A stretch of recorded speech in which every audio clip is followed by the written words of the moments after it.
Magandang araw pong muli sa ating lahat at lagi pong kagalakan sa akin ang magkasama-sama po tayo muli para pag-aralan ang salita ng Diyos.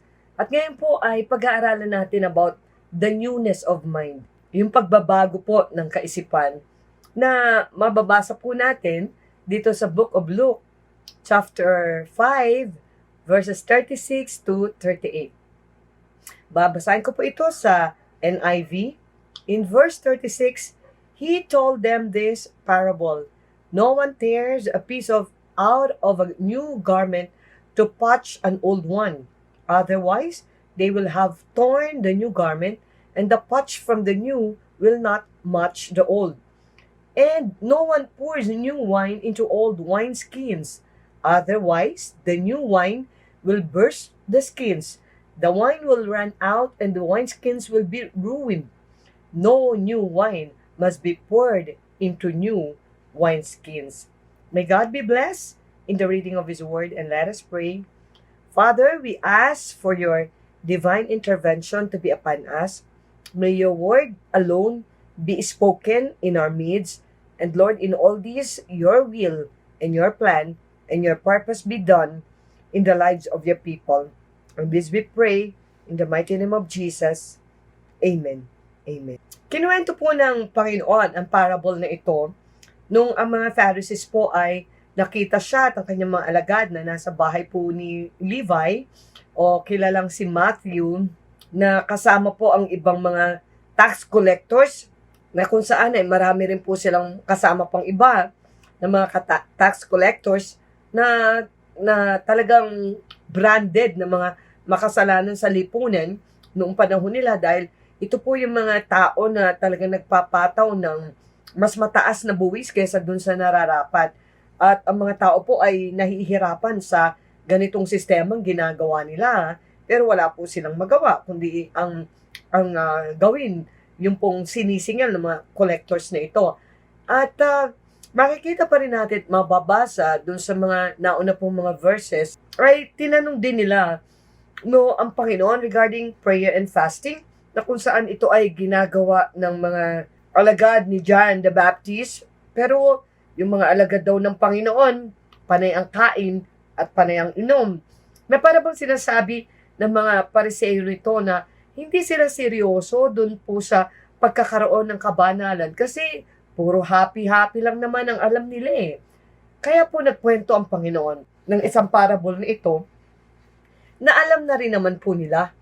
Dahil ito po yung talagang alam nila, naranasan nila, at nangyayari po talaga sa kanilang mga buhay.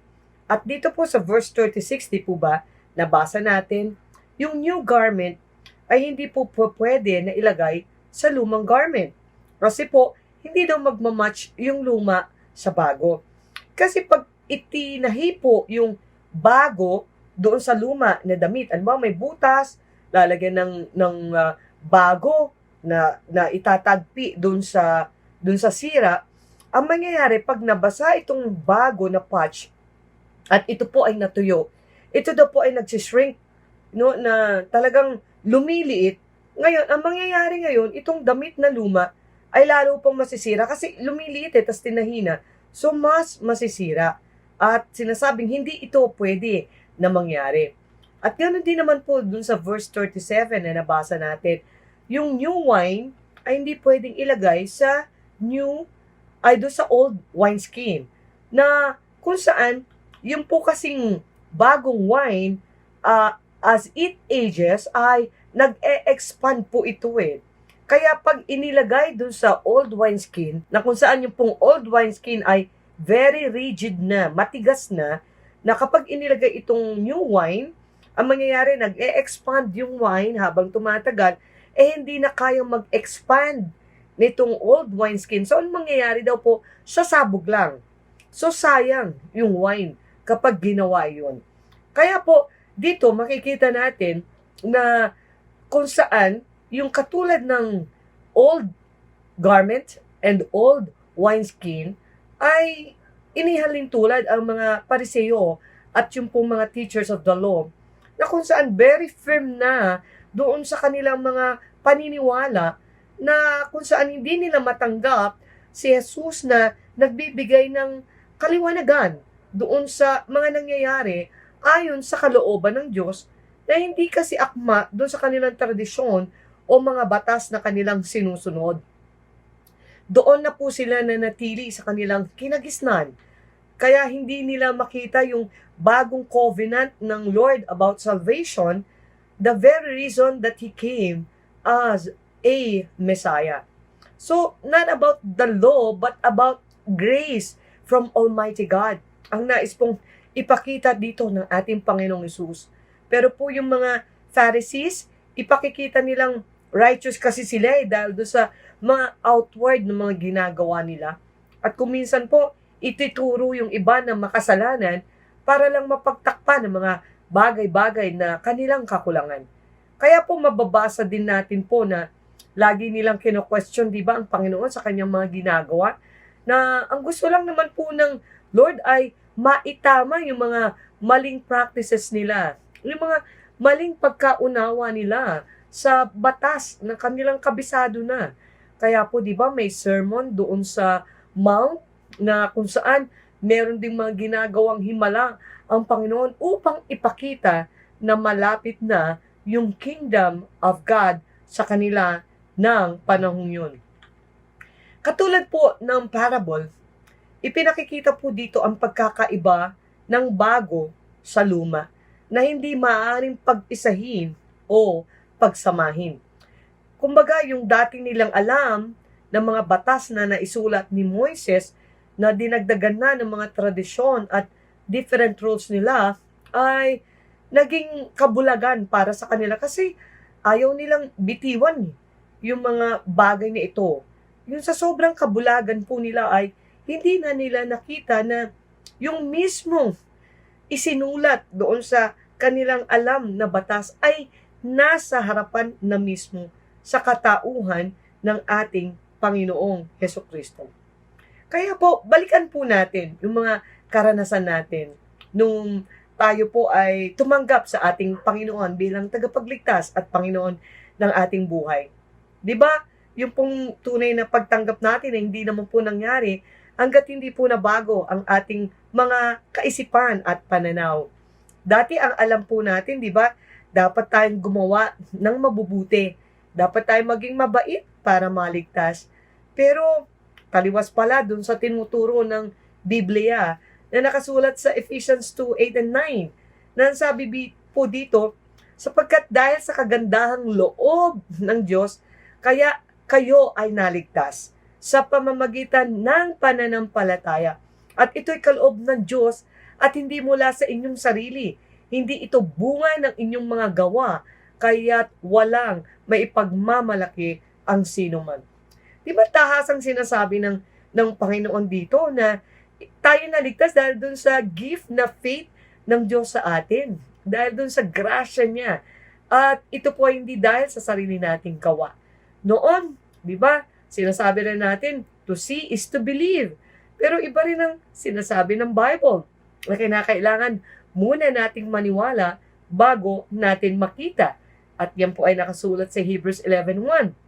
Na ang pananampalataya ay katiyakan na mangyayari ang ating mga inaasahan at paninindigan tungkol sa mga bagay na hindi nakikita. Pananampalataya, katiyakan ng mga mangyayari yung inaasahan. So, wala pa pero tiyak ka na.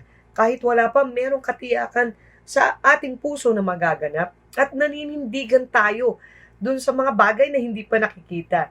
At yun ay kaibahan, di ba, ng kaisipan natin nun at sa katotohanan na nalaman natin ngayon.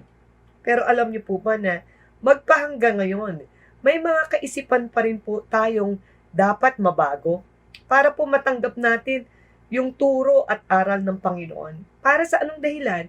Para lamang po pag-aangin ang ating buhay kahit sa gitna ng problema, kahit sa gitna ng pagsubok, at kahit sa gitna ng pandemya na ating kinakaharap. Sabi nga po sa Romans 12:2, di ba?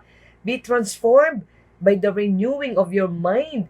Kailangan muna mabago ang isip bago mabago yung ating pagkatao. Kasi hindi po tayo mababago hanggat hindi nababago ang ating kaisipan. So, Ano ho ba ang mga nararapat gawin para mabago talaga ang ating kaisipan? Meron lamang po akong 3 bagay na sasabihin sa inyo. Una, clear your minds from lies. Di ba, minsan po, kung ano na yung una nating nailagay sa isip natin, yan na yung paninindigan natin eh. Kaya lang ang tanong, ito ba yung tama at ito ba yung totoo? May nagsasabi sa iyo noon na wala kang silbi, wala kang kwenta, natatak na ito sa isip mo, at doon ka na nabubuhay sa ganung kaisipan. Natalo ka na nung una pa man na tinanggap mo na yung sa isip mo, kaya wala na, talo ka na rin talaga sa buhay na meron ka. Marami pa naman kasing tao ngayon na hindi na nag-iisip bago magsalita di ba? Sasalita na lang sila kung ano yung gusto nilang sabihin kapag sila ay galit, kapag sila ay naiinggit, kapag nandun yung yabang sa katawan, at kung minsan nagmamarulong lang. Mga salitang di na mababawi kapag nalait na yung kapwa. Kasi yung salitang yun, nasira na yung pagkatao ng taong tumanggap nun. Na kung saan sa sarili niya, pinatay na siya ng mga salitang nabanggit. Kaya po, tingnan natin, even the social media, ang dami-dami pong mga fake news. At kung minsan nakakalungkot dahil itong mga news na nagbibigay ng takot, ng mga misinformation, ay naipapasa rin sa iba, kaya misinformed din yung iba. Kaya po yung iba natatakot din at hindi na po nararapat na mangyari. At nakakalungkot kahit po doon sa mga Christians, pasa na lang ng pasa without really analyzing, without really reviewing kung ano po yung kanilang binabasa at kanilang pinapasa. Ikalawa, i-evaluate po natin what is happening to us. Evaluate what is happening to you. May peace ka ba? Peace of God that transcends all understanding? Nasa sa iyo ba? Ano yung epekto sa buhay mo ng mga pinaniniwalaan mo ngayon? Yung relationship mo, umaayos ba or sumasama? May naayos ba ito o may nasisira? Depende dun sa mga kaisipang meron ka. Ano ang dulot nito sa buhay mo at sa mga tao sa paligid mo? I-evaluate natin kung ano yung nangyayari. Dahil ang talagang makakapag-determine naman kung tama o mali ang ating mga kaisipan ay ang kapayapaang nagro-rule sa atin na ibinibigay ng Panginoon. And then, ikatlo, search the truth and be willing to accept it. Hanapin mo ang katotohanan. Sabi nga, you will know the truth and the truth will set you free. Una, kailangan talaga natin unawain, aralin ang Biblia Lahat na po kasi ay nakasulat na dito. Yung papaano dapat mabuhay, paano nga ba maliligtas ang tao, at ano ang mangyayari sa future. So lahat po ay nakasulat na dito. Ang kinakailangan na lang gawin, hanapin natin sa leksikin ng katotohanan sa pamamagitan po ng salita ng Diyos. Siguro maaring yung iba, hindi naman talaga nininiwala sa salita ng Diyos. Nariyan po, even science proves na ang Biblia ay totoo. Na ang mga nangyaring na ikwento at na isulat dito ay pawang may katotohanan. At meron din po na kung saan sinasabi sa atin ng Panginoon that we are fearfully and wonderfully made. Kaya yung i-reject natin yung kaisipan na walang silbi, madali bang gawin? Hindi po hanggat hindi natin natatanggap na hindi ito nakabubuti sa atin at hindi ito ang ninanais ng Diyos sa atin. Ngayon, nasa isip mo ba na nag-iisa ka na rin at di na nakauusad sa buhay? Kapatid, may pangako ang Diyos. No, alam na alam natin in Matthew 11:28, "Come to me, all you who are weary and burdened, and I will give you rest." Sinasabi ng Lord dito, kapahingahan ang ibibigay niya. So, kung naisip natin nag-iisa, sabi ng Lord, lumapit tayo sa Kanya. So, hindi na tayo mag-iisa kung lalapit tayo sa Kanya. Kundi nandiyan ang Panginoon para tulungan ka, para tulungan tayo dun sa mga pinagdadaanan natin na hindi na magaan, hindi na mabuti, na kinakailangan natin ng katuwang sa ating buhay. Ano man ang pinagdaraanan natin, may tulong po na ibinibigay ang Panginoon sa atin. Kung wala, ano pa ang pinagkaiba natin dun sa mga hindi tumanggap at hindi kumikilala sa Panginoon kung mag-isa rin lang pala tayong lalaban sa buhay? Pero iba ang sinasabi ng Panginoon eh. In Romans 8:31 to 32, sabi niya, if God is for us, who can be against us? He who did not spare his own son, but gave him up for us all, how will he not also along with him graciously give us all things? Ang tindi eh. Ang Lord ang lumalaban at lalaban para sa atin. Na kung saan ang Diyos ang gagawa nito para sa atin. Hindi nga po niya pinagkait yung kanyang bugtong na anak na walang iba kundi ang ating Panginoon Kristo, ano't hindi niya tayo tutulungan sa buhay natin. Na kung saan sa sobra-sobrang biyaya niya ay ibibigay niya sa atin ang lahat ng bagay. Kaya po, pag-isipan nating mabuti, ang Diyos na makapangyarihan, na makagagawa nito sa atin, siya na tinanggap natin, mayroon pong magagawa para sa atin. Kaya po, di ba tayo naman, kapag alam natin nga yung mga tao toxic sa atin, ang dali nating layuan eh. Ang dali nating iwasan. Ganun na rin ang gawin natin sa mga maling kaisipan. Itapon natin ito, kaysa naman ma-poison pa tayo nito ng patuloy at paulit-ulit at magiging dahilan lang ng iyong kawalan at pagbagsak sa buhay. So, get rid of all those. Kaya po, sinasabi ko lang po na kung saan alisin po natin yung mga lies. I-clear natin ang isip natin doon sa mga kasinungalingan. Tingnan natin yung ating mga sarili. Evaluate natin. Heart check po tayo every day. Patuloy nating i-search, hanapin ang katotohanan, at pag hinanap natin, just be willing to accept it. No? Kapag willing tayong tanggapin ito, mabubura na natin yung mga bagay na luma. So, kailangan po na yung mga bagong kaisipan nito, ang mga bagong turong ito na naririnig natin na parang bago para sa atin, ay mailagay sa bagong pag-iisip na meron po tayo. Katulad po ng mga Pharisees, mas madali kasing i-reject na lang yung mga bagong katotohanan na naririnig kaysa mag-adjust kahit buhay na ang nakasalalay.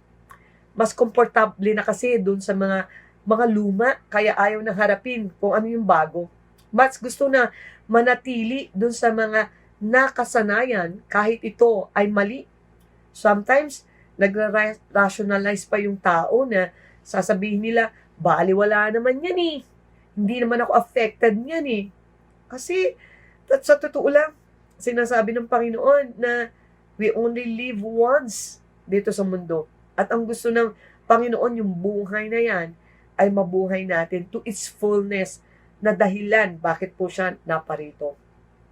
Na kung saan, kung iaalaw natin pagbabago na ninanais ng Panginoon sa atin, natanggapin natin in exchange dun sa mga luma na nakasanayan natin, mangyayari po na mababago talaga ang ating buhay at magiging mas maayos kaysa dati. May the newness of mind be upon us all, and that is my prayer. Na maging handa po tayo na talagang tanggapin ang mga pagbabago na ninanais ng ating Panginoong Hesukristo. Tayo po'y manalangin. Panginoon, salamat po dahil naparito kayo para po bigyan kami ng buhay at ganap na buhay. At salamat dahil bahagi po nito ay nais nyong maayos kami sa mga lumang kaisipan na meron kami, lumang mga gawi sa buhay na hindi na po nararapat. Salamat Panginoon dahil meron kayong mga salita na magpapabago sa amin. Salamat Panginoon at nariyan kayo na aming tanggulan. Nariyan kayo na aming great teacher na talagang magtutuwid at mag-aayos sa amin.